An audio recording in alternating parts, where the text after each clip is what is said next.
हमारा वीडियो में रउआ लोग के प्रणाम बोला तानी। बहुत बहुत स्वागत बा, नमस्ते।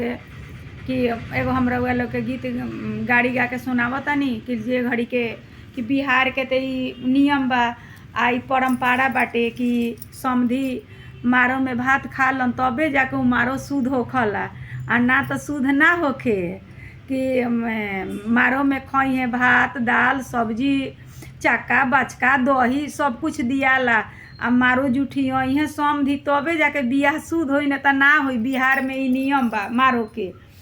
जब शादी उदी हो जाई ओकरा बाद में ई रस्म होखेला, शादी भइला के बाद में। तो ओकरा बाद में समधी मारो खोली हन, तब मारो के खोलाई सोना चांदी गाय उनकरा मिलला, जेकरा जौन शक्ति रहेला देवेला।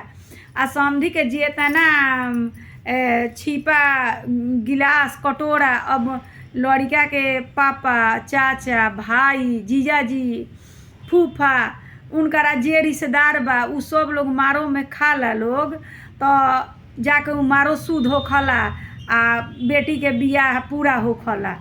तो घड़ी छिपा कटोरा गिलास सब लोग के मारो में दियाला, उ समधी सब लेके चल जालन कि उ लोग के सब दहेज हो जाला। आ मारो के खोलाई में अंगूठी भी दियाला, तो उ चाहे गाय कुछ सब लोग लेके चल जाला लोग। तो सामान तो सब लोग के लेके चल जाला लोग।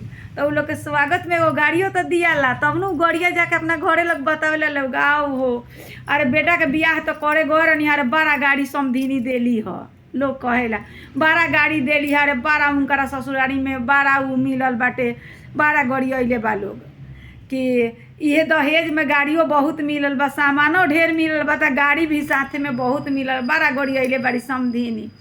देखो उहे मारो पर जे घड़ी समधी साहेब खानी उहे एगो गाड़ी रउआ लोग के गा के हम सुनावतानी कि रउआ लोग गाएम सीख के।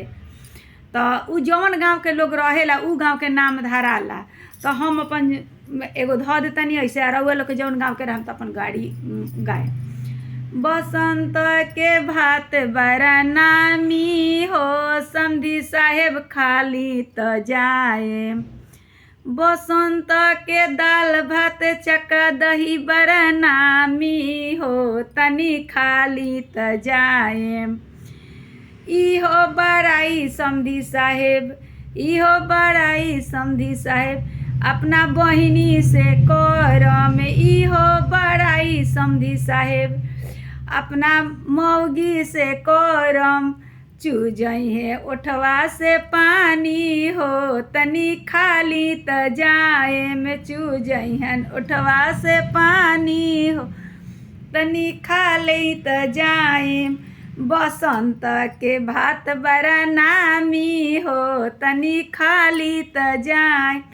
इहो बड़ाई समधी साहेब, अपना गौवा में करम।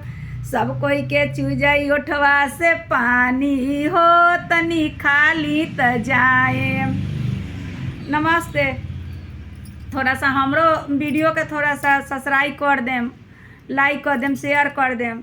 अब ज़्यादा कुछ का कहे के ह, हमरा तरफ से रउआ लोग के बहुत बहुत स्वागत बा। आगे सब कुछ अब रउआ लोग के।